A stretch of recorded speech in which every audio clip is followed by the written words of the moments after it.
बिस्मिल्लाहिर्रहमानिर्रहीम सुम्मा औरसनल किताब अल्लज़ीना अस्तफ़ैना मिन इबादिना। इबादत में शमूलियत फरमाए, दरूद सारे साहबान मिल के बाबा से बुलंद करो मोहम्मद।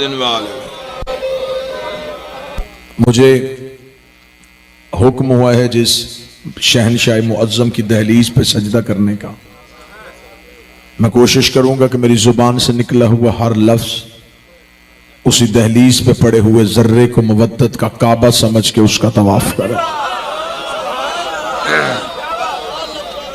उस शहनशाह मुअज़्ज़म का जिक्र कैसे बयां हो जो आज भी जमाने में हुज्जत इलाहिया की हैसियत से मुझे,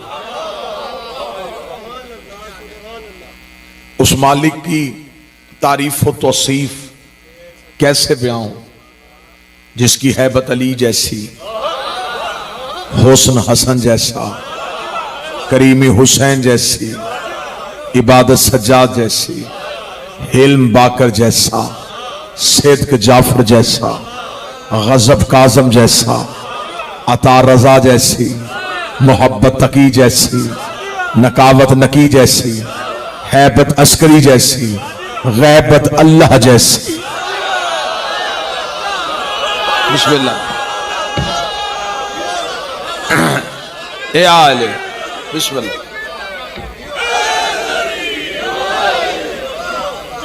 बिस्मिल्लाह।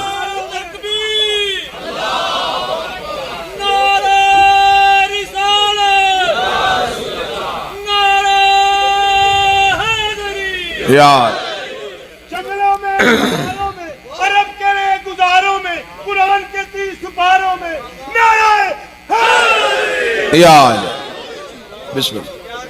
उस शहनशाह मुअज़्ज़म का जिक्र इंसान से बयान कैसे जो आज भी हुज्जत इलाहिया की हैसियत से मौजूद। ये अल्लाह का आखिरी बकिया है। इस बादशाह का एक इस्म है बकियतुल्लाह, अल्लाह का बकाया, अल्लाह का बकिया। बकिया की वजाहत मैं ऐसे कर दूं कि बंदा किसी से कोई बहस करते करते आखिर में थक के अपनी जेब पे हाथ डाल के कहता है मेरे पास इसके बाद बकाया कुछ भी नहीं। जिसके बाद कुछ भी ना रहे उसे बकिया कहते हैं। जो हाथ अभी भी ताईद के लिए नहीं उठा, अल्लाह ने इस नूर को, इंसानियत को दे के कहा हदायत लेनी हो तो ले लेना, इसके बाद मेरे पास भी कुछ नहीं है। जिसके बाद तौहीद का खजाना भी खाली हो जाए, उस अल्लाह के आखिरी बकिया को, हुज्जत इलाहिया के वारिस को कायम कहते। आज कोई हमसे ये पूछे कि अल्लाह है तो नजर क्यों नहीं आता, दूसरे किसी भी मसलक से पूछे तो वो खामोश। हम खामोश नहीं, हमारे पास दलील है। हम कहेंगे हमारा एक ऐसा इमाम है जो है भी और नजर भी नहीं आता। रात के इस पहर में इतना रोशन चेहरा, इतनी खुली ताईद, तो फिर मुझे जुमला आपने मेरे कलेजे पे हाथ डाल के निकालने पे मजबूर कर दिया है। मुझे इज्जत कुरान की कसम है, दूसरे मसालक में और हमारे मसलक में सबसे बड़ा फर्क यह है, उनके इमाम थे, हमारा इमाम है। बिस्मिल्लाह। जिक्र उसी का होता है जिसका वारिस हो। ये मजलिस बगैर वारिस के नहीं, ये जिक्र बगैर वारिस के नहीं, ये रौन के बगैर वारिस के नहीं। मुसलमान इनकार करने पे आए तो इमाम का इनकार कर दे, और अगर मानने पे आए तो उसी मौलवी से पूछो गुमराह कौन करता है, वो कहेगा शैतान। उसे को दिखा, वो कहेगा है लेकिन नजर नहीं आता। उससे फौरन पूछो कि अल्लाह अगर गुमराह करने वाले को जिंदा रख सकता है तो हिदायत करने वाले को जिंदा नहीं रख सकता। ये तो अपने अपने नसीब की बात है। किसी का शैतान जिंदा है, किसी का इमाम जिंदा, क्योंकि ये अदल इलाहिया के खिलाफ है।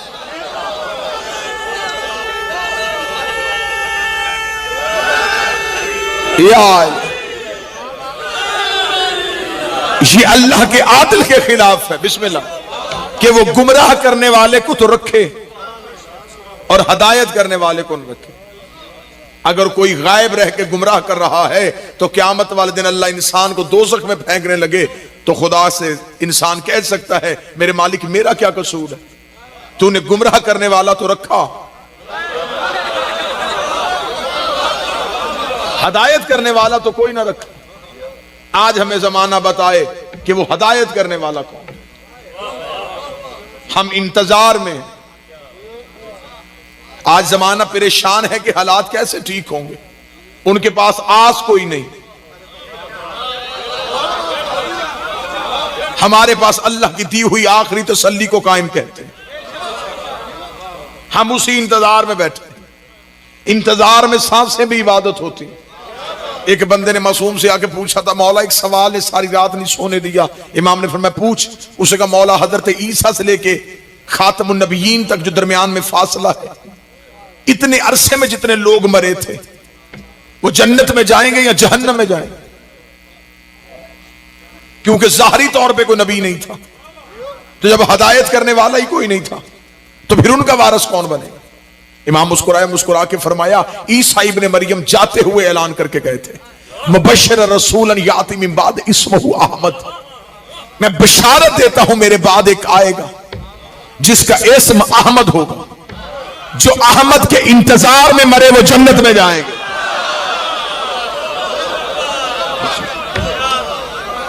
जो इनकार अहमद में मरे वो दोज़ख में जाएंगे। इसका मतलब है कि वक्त के मोहम्मद का इंतजार भी इबादत है, सांसें भी इबादत है। अब ये जिस बादशाह का मुझे तज़किरा सौंपा गया है, यकीनन ये मुश्किल तरीन मरहला है इस मालिक पे गुफ्तगू करना, लेकिन असरे हाजिर का तकाजा है कि आज हम अपने बच्चों को इमाम की अहमियत बताएं। ये सारे शिया बच्चों को जब 12 इमाम याद करवाए जाते तो उन्हें कहा जाता है कि बेटा हमारे आखिरी इमाम हैं, मौजूद है जमाने में, लेकिन इसके आगे बच्चों को नहीं बताया जाता कि वो कहां हैं, कब से हैं, किस वजह से हैं। फिर चंद एक गलतुल आम चीजें जमाने में मशहूर हो गई। हमने अपने बच्चों को बता दिया बेटा वो पर्दे में है। सबसे पहली तस्हीह मैं इस बात की करूं, इमाम पर्दे में नहीं।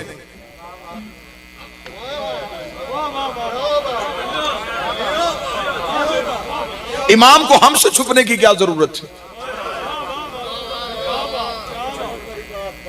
इमाम पर्दे में नहीं है। अगर इमाम मखलूक से छुपा होता तो इंसान मरने के फौरन बाद इमाम को ना देखता। उसके मरने के बाद जब उसने पहली ज़ियारत इमाम की तो इमाम ज़ाहिर नहीं हुए, इंसान के पर्दे पीछे हुए। इमाम मौजूद हैं, जमाने में हैं, और इनका कभी भी अपने वक्त की हुज्जत को जमानों में तलाश नहीं हम कर सकते, क्योंकि जमाने की 3 किस्में हैं, माजी, हाल, मुस्तकबिल। ये तीनों किस्मों में नहीं। अगर इन्हें माजी में ढूंढेंगे तो इसका मतलब ये हाल में नहीं, इन्हें हाल में देखेंगे तो इसका मतलब ये मुस्तकबिल में नहीं। ये जमाने की किसी किस्म में है ही नहीं। इसलिए कि अगर ये जमाने में होते तो ये इमाम जमाना ना होते। जो बोल सके वो जहमत फरमा। इमाम कहते हैं जो आगे चले, ये इमाम जमाना है। जमाना इनके पीछे, ये जमाने के पीछे नहीं।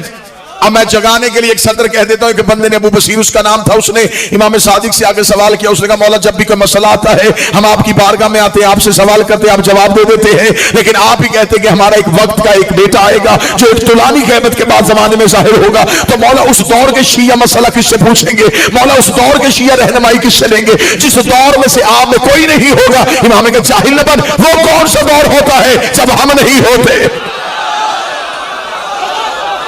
वो कोई भी दौर नहीं है जब हम। अब जो गलती हुई हमारे शिया मकतबा से, बच्चों को इमाम से पीछे हटा के खुद तक रखा गया। इमाम गैबत में है, हम इमाम के बाद वारिस हैं, आप दीन हमसे दरियाफ्त करें। तो अगर हमने इमाम के बाद गैर मासूम ही की नियाबत को मानना है तो फिर हमने खिलाफत को क्यों नहीं माना?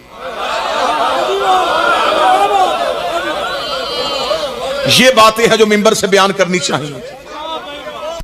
ये बातें हैं जो लोगों को तलख और कड़वी लगती हैं, जिसकी वजह से लोगों को अपने कारोबार बंद होने का खदशा है। मैं मिंबर की तकद्दुस की कसम खा के कहता हूं, लोग हमें गाली कहें, नुशैरी कहें, हम ना अली को अल्लाह कहते हैं, हम अल्लाह की वहदानियत के कायल हैं, रसूल की रिसालत के कायल हैं, आइमा की इमामत के कायल हैं। तुम हमें इमाम तक पहुंचाओ, मैं तेरी जूती को सर पे रखूंगा। हमें इमाम तक पहुंचाया जाए। मैं मिंबर पे कोई भी चीज आपके सामने पढ़ूं, आप मुझसे पूछ सकते हैं किस इमाम ने कहा। अगर मैं कहूं किसी इमाम का फरमान नहीं, मेरा ख्याल है, तो ख्याल सबसे पहले इब्लीस ने किया था। बहुत मुश्किल है आज के दौर में इतने बड़े निजाम के साथ टक्कर लेनी, लेकिन चले कोई ना कोई तो यहां सुराख करे। एक कतरा होता है जो पत्थर में भी सुराख कर देता है।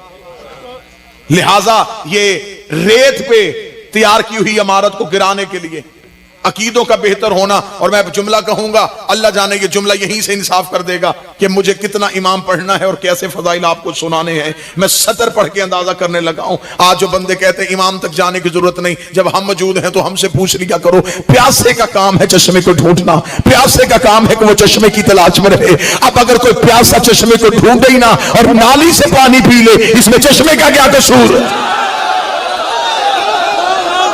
जो ताईद कर सके वो हाथ जरूर उठा। हमारा काम है इमाम तक पहुंचना। बिस्मिल्लाह।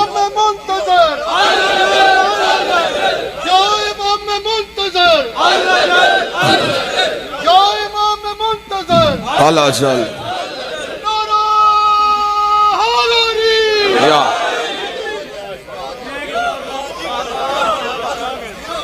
अगर तासुब की नजर हटा के, खुशामद की नजर हटा के, खौफ की नजर हटा के अगर देखा जाए तो जितना नुकसान मजहब शिया के अलावा दूसरे मसालक ने दीन से किया, उससे कहीं ज्यादा मजहब के ठेकेदारों ने मजहब जाफरिया का किया।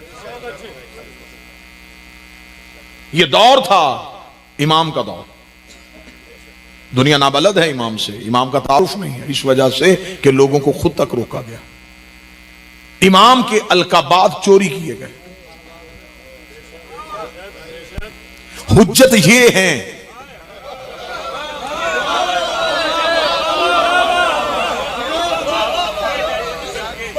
ये है अल्लाह की हुज्जत। हुज्जत का तर्जमा आम जाके डिक्शनरी से उठा के देखना, हुज्जत किसे कहते हैं? जो आम तर्जमा आपको मिल जाएगा उसे कहते हैं दलील। हुज्जत कहते हैं दलील को। हुज्जतुल्लाह, अल्लाह की दलील। अल्लाह की दलील सिवाय मासूम के कोई नहीं। ये अल्लाह की दलील है, अल्लाह दावा है, ये दलील है। इनसे पता चलता है कि वो है। लफ्ज़ हुज्जत का जो तर्जमा, असल तर्जमा है, वो तर्जमा क्या है? मैं वो तर्जमा पढ़ दूं और उस तर्जमे के बाद फिर आप जिसको मानते हैं आपको उसकी कसम, आप पूरी जिंदगी इस तर्जमे पे परखिएगा। इस म्यार पे कोई उतरे तो फिर उसे हुज्जत कहिएगा। हुज्जत कहते किसे? इल्म फलसफा के यहां दो लफ्ज पाए जाते हैं, एक है मालूम, एक है मजहूल। कायनात में हर चीज या मालूम में है या मजहूल में। मसल मैं आपके सामने कहूं मेज, तो आप में से किसी ने नहीं पूछना कि ये क्या है, इसलिए कि आपके मालूम में,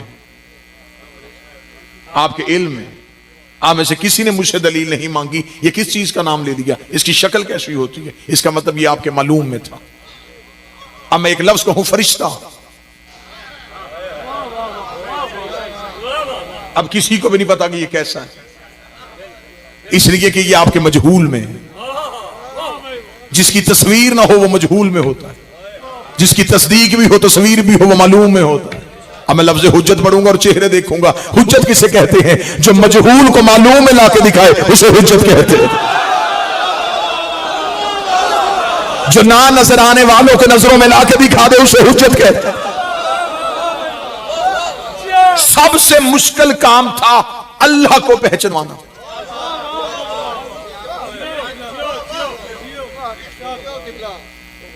अपने आप को भी रखना है और उसकी वहदानियत को भी मनवाना है। इन्होंने मनवाया और हमने अल्लाह इनकी वजह से माना है। सिवाय इनके, हमारे पास इनके अलावा कोई दलील है ही नहीं। ये है हुज्जतुल्लाह, इसे कहते हैं अल्लाह की हुज्जत। अब जिन बंदों ने दीन से हुज्जत को निकाल दिया, जो कहते हैं कि मजहब में सिर्फ अल्लाह चाहिए, कुरान चाहिए, अमाल चाहिए, हुज्जत की अहमियत नहीं। फिर अब मैं मजमे को जगाने के लिए जुमला कहता हूं, हुज्जत का सबसे पहला इनकार इब्लीस ने किया था। उसने अल्लाह का इनकार नहीं किया था, उसने ये नहीं कहा था कि नमाज नहीं होनी चाहिए, उसने नहीं कहा था कि सजदा नहीं होना चाहिए, नहीं। इब्लीस कल भी या अल्लाह मदद का कायल था, आज भी है। उसने अल्लाह की वहदानियत का इनकार नहीं किया, उसने ये नहीं कहा तुझे सजदा नहीं होगा, उसने कहा इससे सजदा नहीं करूंगा। खुदा ने कहा उठा नमाजें, निकल दरबार से, तेरी तो नमाजें ही लानत में बदल गई, तेरे तो सजदे ही लानत में बदल गए। मेरे मालिक तुझे सजदे कर रहा है, तुझे वहदहू ला शरीक मान रहा है, तूने इतने बड़े नमाजी को इतनी जल्दी लानती क्यों बना दिया? फरमाया ये नमाजें रख के मैंने क्या करनी थी, इसने हुज्जत का इनकार कर दिया है। मेरे मालिक चल हुज्जत को छोड़, तुझे तो मान रहा है। खुदा का अगर आज इसे माफ कर देता तो कल को बड़े बड़े माफ करने पड़ जाते, क्योंकि हुज्जत भी पहली थी, मुनकर भी पहला था, हुज्जत भी पहली थी, इनकार करने वाला भी पहला था। खुदा ने लानती बना के दुनिया को बता दिया, जब मैं सफीउल्लाह का मुनकर बर्दाश्त नहीं करता तो अली वलीउल्लाह के मुनकर को, जब मैं पहली हुज्जत के मुनकर को माफ नहीं करता।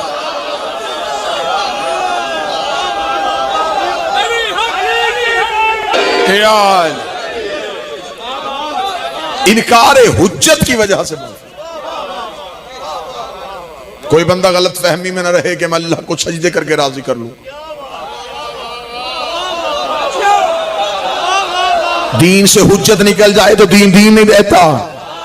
अब मुझे जुमला भी पढ़ना है और जुमला पढ़ने के फौरन बाद चेहरे भी पढ़ने हैं। इबादत से अली निकल जाए तो बुत परस्ती रह जाती है। अगर हाथ उठ गए तो मैं अगला जुमला ताईद के लिए कह देता हूं, रोजे से अली निकल जाए तो भूख हड़ताल रह जाता है, हज से अली निकल जाए तो आवारा गर्दी रह जाती है।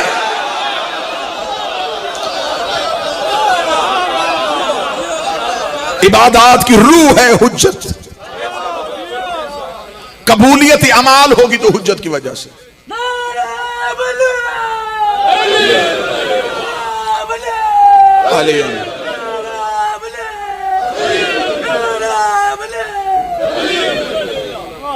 इनकार हुज्जत वो जुर्म है। तो जो साहबान फरमाइए, मैं अहमियत हुज्जत बताऊं, फिर दो जुमले मालिक की इज्जत बताऊं। हुज्जत का इनकार वो जुर्म है जिसकी माफी नहीं। 11 आइमा को कोई बंदा माने और 12वें की गैबत को तस्लीम ना करे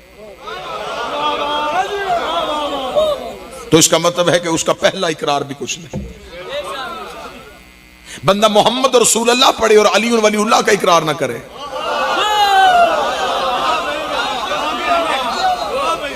बंदा पढ़े मोहम्मद और रसूल अल्लाह और ला इलाहा इल्लल्लाह का इकरार ना करे, इसका मतलब है कि हुज्जत वो है जो इधर बंदों से जुड़ी हो, उधर अल्लाह से जुड़ी हो। इनकार हुज्जत की वजह से खुदा माफ नहीं करता। इब्लीस का सिर्फ कसूर यह था कि उसने हुज्जत का इनकार किया, खुदा ने लानती बना दी। नूह की बीवी, नूह का बेटा अल्लाह के इनकार की वजह से नहीं मारे गए। अगर इनकार परवरदिगार की वजह से मारे जाते तो नूह के घर में मर जाते। नूह के घर के अंदर रह के इन्होंने अल्लाह का इनकार किया, लेकिन जब हुज्जत का इनकार किया खुदा ने बेटा भी न बख्शा। पहाड़ पे खड़ा था, खुदा ने अजाब का पानी वहां पहुंचाया। डूबते हुए बेटे को देख के नूह ने कहा था मेरे परवरदिगार रहम की अपील करना चाहता हूं। आखिर बेटा है, फरमाया कश्ती चला, मैंने शजरे से निकाल दिया है।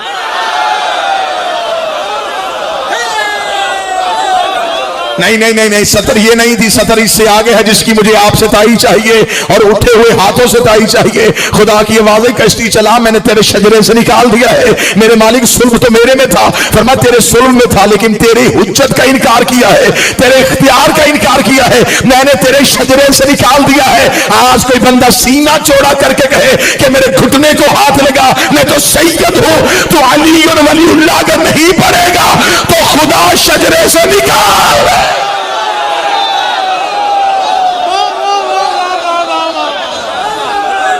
निकल जाएगा उस शजरे से।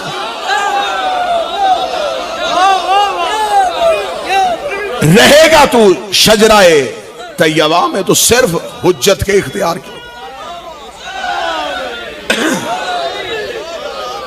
एहतराम सदात है विलायत अली की वजह से।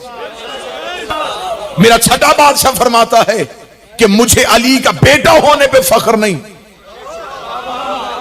मुझे अली की विलायत पे होने पे फख्र।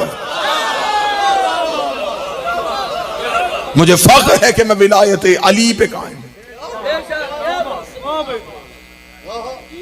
इनकार किया नूह के बेटे ने, अल्लाह का नहीं हुज्जत का। खुदा ने अजाब में भेज दिया। फरौन अल्लाह का इनकार करता रहा, खुदा ने कुछ नहीं कहा। जब उसने मूसा का इनकार किया, खुदा ने कहा नहीं, फरौन मेरे असूल है, रब बन के बैठा रहता, मैंने कुछ नहीं कहना। तूने मेरी हुज्जत का इनकार कर दिया। खुदा ने पानी में डुबो के मार दिया इनकार हुज्जत की वजह से। शदाद अल्लाह का इनकार करता रहा, नमरूद अल्लाह का इनकार करता रहा, कुछ नहीं कहा। जिसने हुज्जत को छोड़ा, अजाब आया इनकार हुज्जत की वजह से। सिर्फ और सिर्फ जिसने हुज्जत का इनकार किया, बिस्मिल्लाह सरकार, बिस्मिल्लाह, वाजिबुल एहतराम काबिल साद एहतराम भाईजान तशरीफ ले आए। इनकार हुज्जत की वजह से खुदा ने अजाब में मुब्तला कर दिया। अबलीस सजा याफ्ता हुआ इनकार हुज्जत की वजह से। नूह का बेटा सजा में मुब्तला हुआ इनकार हुज्जत की वजह से। फरौन पे अजाब आया इनकार हुज्जत की वजह से। शदाद और नमरूद अजाब में मुब्तला हुए इनकार हुज्जत की वजह से। लफ्ज यहां पे है और यहीं पे मौजू खुलने लगा है। गदीर के चौक में जिसने इनकार किया था उसने अल्लाह का नहीं किया। बादशाह हुसैन इन हाथों को सलाम, उसने इनकार कर दिया था विलायत अली का। मैं चेहरे पढ़ना चाहता हूं, ये नबी की जिंदगी में पहला मुकस्सर था जो नबी के सामने उठ के खड़ा हो गया था। इसे कहा मैं अली वलीउल्लाह का इकरार नहीं करूंगा। खुदा ने पत्थर भेज के बता दिया कि मैं ला इलाहा का मुनकर माफ कर सकता हूं, अली वलीउल्लाह के मुनकर को माफ।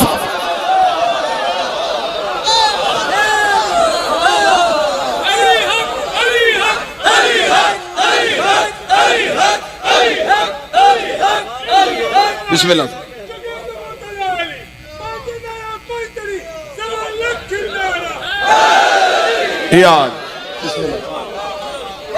अजाब किस लिए आया? सिर्फ और सिर्फ मुझे किसी मौलवी से कुरान के हाशिए पे लिखवा के दो। उसने अल्लाह का इनकार किया था, उसने सिर्फ विलायत अली का इनकार किया था। अजाब वाजिब के इनकार पे होता है,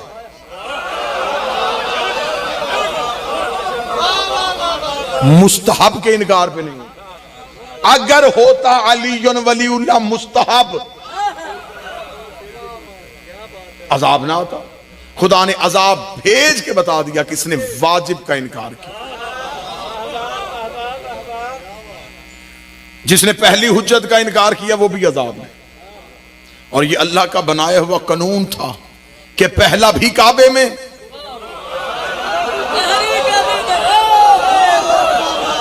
आखिरी भी काबे में। पहला काबे के अंदर, आखिरी काबे की छत पे। जमींदार तबका है, गंदम की कटाई करीब है, जमींदार गंदम का एक दाना जमीन में दफन करता है, उसी से पौधा, उसी से कॉम्पल, उसी से सिट्टा। जब वो सिट्टे को खोलता तो फिर वही दाना।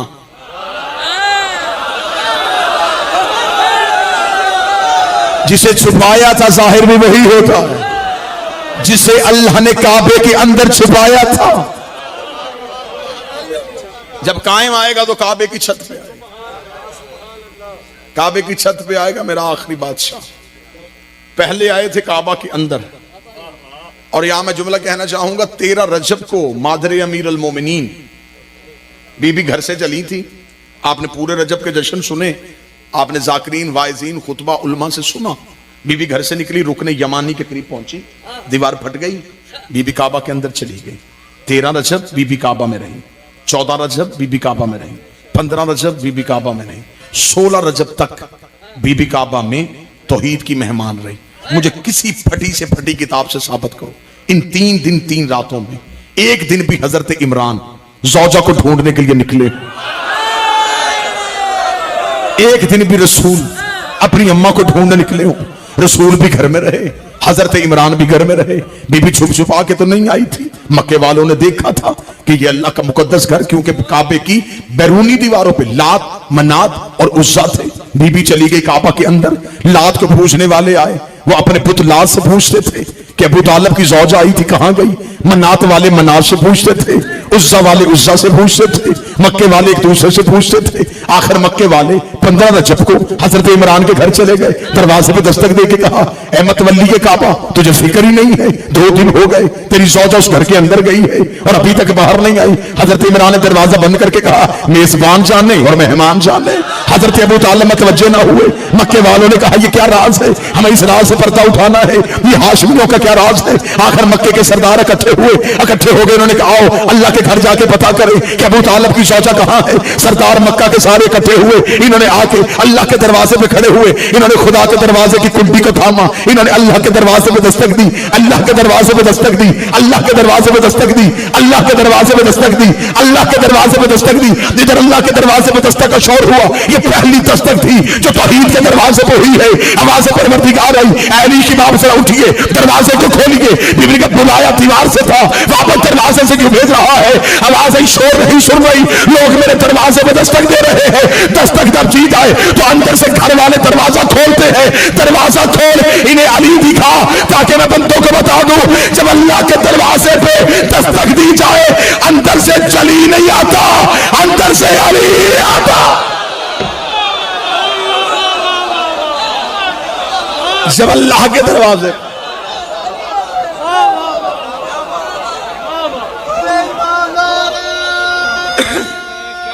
बिस्मिल्लाह से इस मालिक के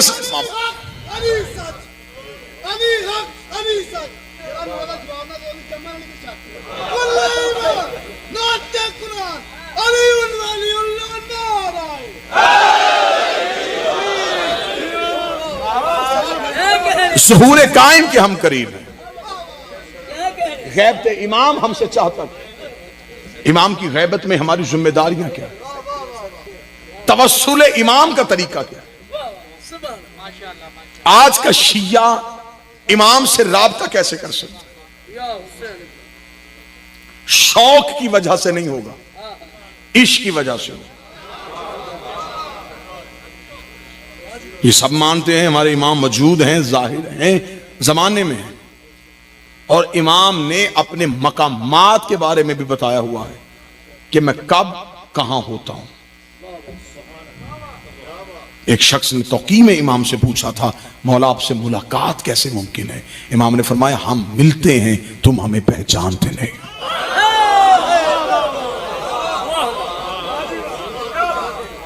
और रवायात में ये कसरत के साथ आया, जब कायम ज़हूर फरमाएंगे तो इमाम का हर शिया इमाम को देख के कहेगा कि हमने तो पहले आपको देखा हुआ।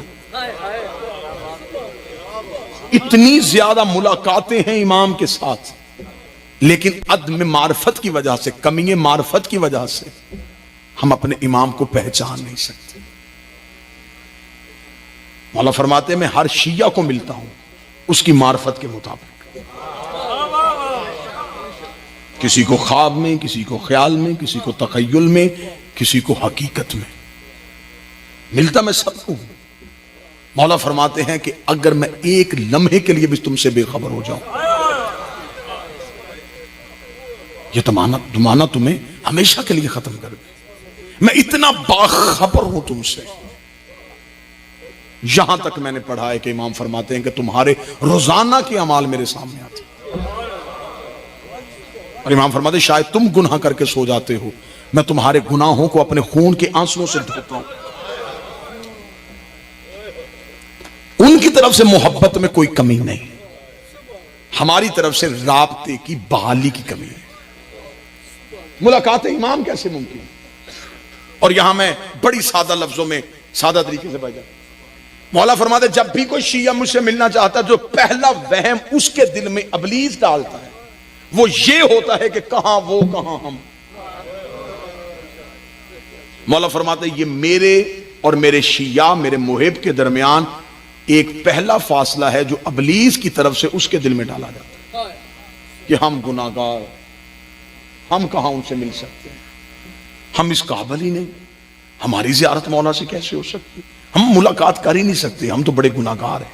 इमाम फरमाते अगर तुम्हें तुम्हारे गुनाहों की वजह से इस कदर मायूसी है कि तुम मुझसे मिलने की आरजू को खत्म कर रहे हो, अगर हम तुम्हें तुम्हारे गुनाहों की वजह से नहीं मिलते तो फिर हमने तुम्हें अपनी विलायत क्यों सौंपी हुई है।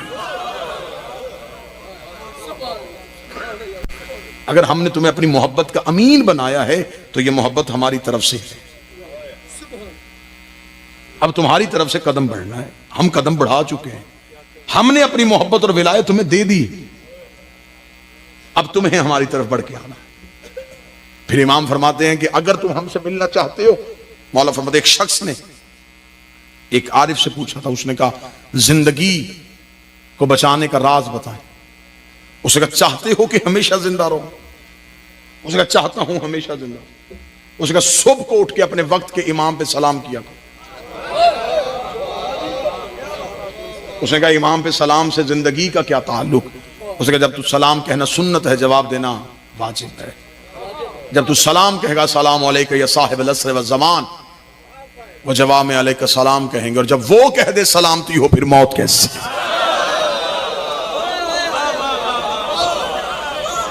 जब उनकी जुबान से निकल आए कि सलामती,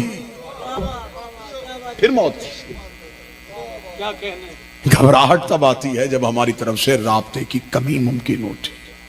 मुलाकात भी है इमाम से, इमाम मिलते भी हैं, हर किसी से मिलते हैं, सिर्फ और सिर्फ इमाम चाहते हैं कि इश्क पैदा किया जाए, वो जज्बा पैदा किया जाए। एक चीज ने और मायूसी मेरी कौम में पैदा कर दी कि 313 इमाम के लश्कर में होंगे, तो हम तो 313 में हो नहीं सकते, इतने इतने जय्यद लोग बैठे हुए, उनके होते हुए हमारी कहां नंबर आ सकता है? 313 मेरे मौला के लश्कर के कमांडर हैं।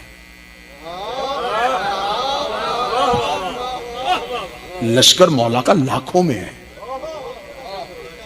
ये 313 जो हैं ये वो हैं जो सिपा सलार हैं मेरे मौला के। इनमें से 4 नबी हैं जो सिपा सलार हैं, इनमें माल के अस्तर भी हैं,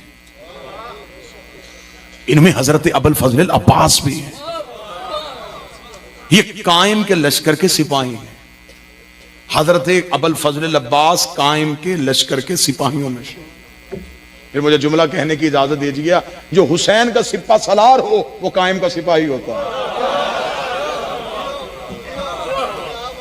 एक शख्स ने सवाल किया था और वो सवाल मौला से ये था, उसने कहा मौला अगर खून हुसैन का बदला वक्त के इमाम आखिरी इमाम ने लेना है तो ये बदला जनाब सैयदुल साजिदीन को लेना चाहिए था, अमीर मुख्तार ने क्यों लिया? हुज्जत के होते हुए गैर मासूम ने खून हुसैन का बदला क्यों लिया? फरमाया बदला खून हुसैन अभी बाकी है, वो है मुंतकमुल्लाह के नाम पे, मेरे 12वें पे। उसने कहा मौला सज्जाद ने बदला क्यों ना लिया, ये 12वें की सूरत में क्यों है? जितना खूबसूरत जवाब इमाम ने दिया। इमाम ने फरमाया अगर मौला सज्जाद बदला लेते तो सिर्फ उस दौर के यजीदियों से लेते,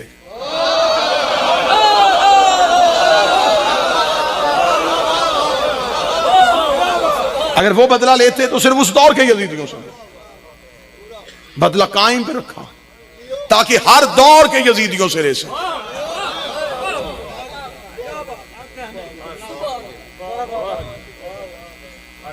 फिर जब आएंगे और मुअज्जन होगा मेरे कायम का हजरत ईसा,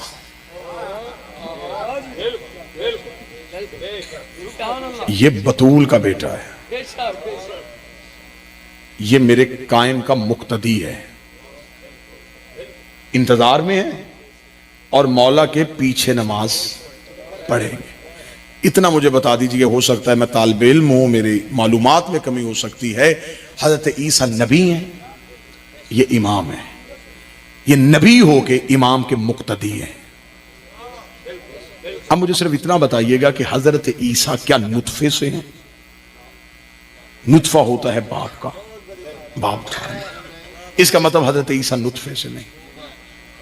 अब मुझे दूसरी बात का जवाब दे दीजिएगा, जो पिछले मुसल्ले पे है वो तो नुतफे से नहीं,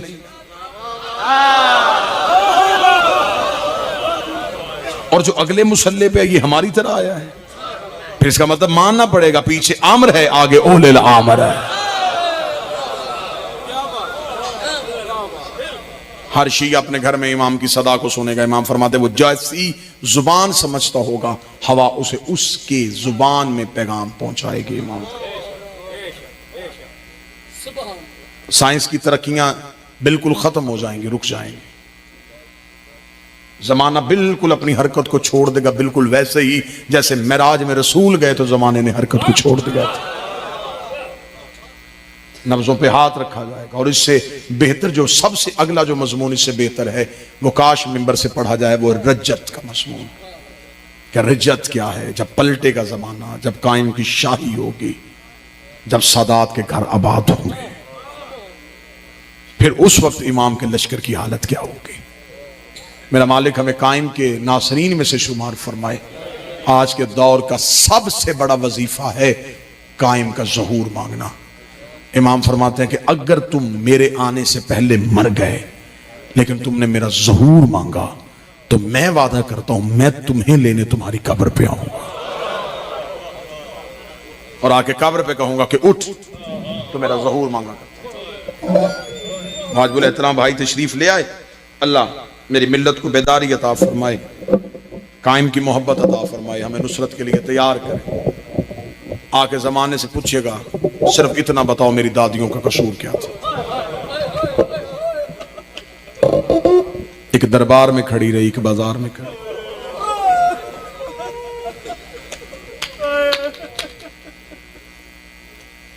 बदला ज़हरा कायम के जिम्मे है।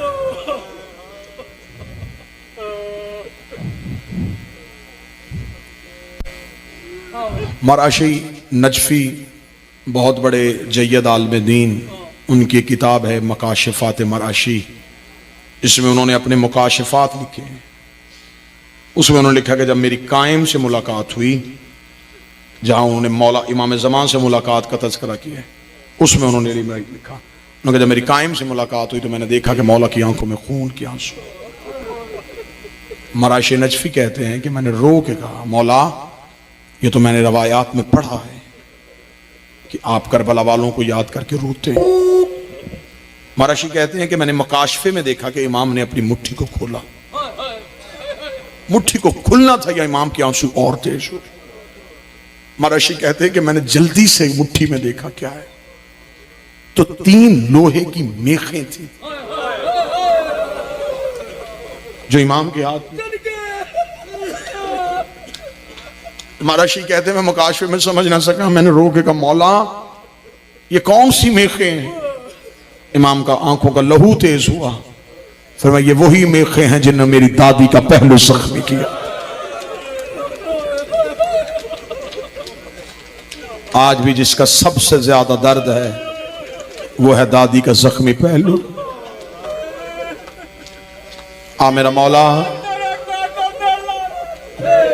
आगे जमाने से पूछे बताओ दादियों का कसूर क्या था। एक बाजार में खड़ी रही, एक दरबार में खड़ी रही। रात आधी के करीब हो चुकी, बस ज्यादा से ज्यादा 3 नहीं तो 4 मिनट पढ़ूं। उजड़ के आई हैं अली की बेटियां मदीने वापस। बेटियां पे के घर में आए तो शरीफ बेटियां बाप को दर्द नहीं बताती, भाइयों को तकलीफें नहीं बताती। जख्मी तो बड़ी थी ना अली की बेटी। करबला में कब्र हुसैन पे गई थी तो चुप रही थी, कब्र अब्बास पे गई थी तो चुप रही थी। जी बड़ा था बीबी का कि मैं नाने को दर्द सुनाती, लेकिन बीबी ने भी गठरी खोल के हुसैन का कुर्ता निकाला था। कुर्ता निकाल के बीबी की आवाज आई, नाना एक बार कब्र से निकल के पहचानेंगे ये उसी का कुर्ता है जिसका लिबास जन्नत से आया था। अभी सिर्फ कुर्ता देखा, कोई सैयद बैठा, मुझे माफ कर देना, अभी कुर्ता दिखाया था, ये कब्र रसूल पे जलजला आ गया। आवाज आई आ लिया कुर्ता हटा ले। रो कर दिया नाना अभी तो मैंने बेटे का कुर्ता दिखाया और तेरी कब्र की दीवारें हिल गई है। नाना आधी रात होने दे, अकेली तेरी कब्र पे आऊंगी, चिराग बुझा के मैं तुझे अपना लिबास दिखाऊं। कब्र रसूल कांप गई। आवाज आई ना लिया। भाई का कुर्ता उठाया, रोती हुई हसन की कब्र पे आ गई। रो के कहती हसन मैंने तो तेरे जनाजे से मस्तूर होकर तीर खींचे थे, मुझसे कोई भी दर्द नहीं सुन रहा। हसन तुझे दर्द सुनाऊं? कब्र हसन हिल गई। आवाज आई आ लिया मुझे दर्द ना सुनाना। सैयद बैठे हो, आखिरी सदर पढ़ने लगा, माफ कर देना। कब्र हसन से उठी, सामने मां की कच्ची कब्र पे नजर पड़ी, रो के गिर के कहती है मैंने सबके सुने, कोई मेरे भी तो सुनो। मैंने हर किसी के दर्द सुने, मैंने बाबे की पट्टियां बांधी, मैंने अम्मा तेरे पहलू पे पट्टियां बांधी, मैंने हसन के जनाजे से तीर खींचे, मैंने हुसैन का सजदा देखा। अम्मा मैंने सबके दर्द सुने, कोई मेरे भी तो दर्द सुने। कब्र ज़हरा से आवाज आई मैं तेरे दर्द सुनने के लिए तैयार हूं। आलिया रो के कहती अम्मा फिर बर्दाश्त करेगी मैं दर्द सुनाऊं? आवाज आई हाँ ज़ैनब आगाज कर, मैं तेरे दर्द सुनती हूँ। बीबी रो के कहती अम्मा याद होगा 28 रजब को मैं तन्हा आपकी कब्र पे आई थी, मैंने वादा किया था अम्मा तू ना घबराना, मेरा कुछ बचे ना बचे मैं तेरी नस्ल बचा के आऊंगी। हाँ आलिया मुझे तेरा वादा याद है। रो के कहती तेरी बेटी ने वादा पूरा कर दिया। उठ कब्र से उठ के देख सज्जाद भी ले आई हो, बाकर भी ले आई हो। अम्मा ना मेरा आन आया है ना मेरा मोहम्मद आया है, अम्मा मेरी नस्ल करबला में रह गई, अम्मा मैं तेरी नस्ल बचा के आ गई। कब्र सैयदा से आवाज आई आलिया तेरा शुक्रिया, सैयद मुझे माफ कर देना। बीबी रो के दी अम्मा इस तरह तो सुन कि तेरी नस्ल बचाने के लिए मुझे कीमत क्या देनी पड़ी है। आवाज आई आलिया सुना। रोक गई जब हुसैन घोड़े की ज़मीन से गिर गया, खेमों को आग लग गई थी। अम्मा मैं जले हुए खेमे का पहरा दे रही थी। अम्मा मैंने गोद में सकीना को उठाया था। अम्मा 300 कातिल हाथों में नेज़े लेके तेरे सजाद को कत्ल करने के लिए खेमों की तरफ दौड़ा। अम्मा मैंने 300 कातिलों को आते देखा। अम्मा मैंने सकीना गर्म रेत में सुलाई। अम्मा मैं जल्दी से तेज चलती हुई जलते हुए खेमों में गई। अम्मा मैंने सजाद का पोस्ट में उठाया, मैं सजाद का पोस्ट में उठा के बाहर निकली। 300 कातिलों ने मेरे गिर्द घेरा बांधा। अम्मा मेरे सर पे चादर कोई नहीं थी, मेरी पोस्ट में सजाद था। अम्मा मुझे तेरे जख्मी पहलू की कसम कोई दाएं से नेजा उठाता, मैं सजाद बचा के अपना दाया पहलू आगे कर देती। कोई बाएं से नेजा उठाता, मैं बाया पहलू आगे कर देती।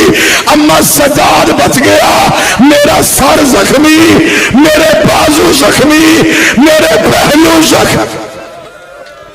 अल्लाह अल्लाह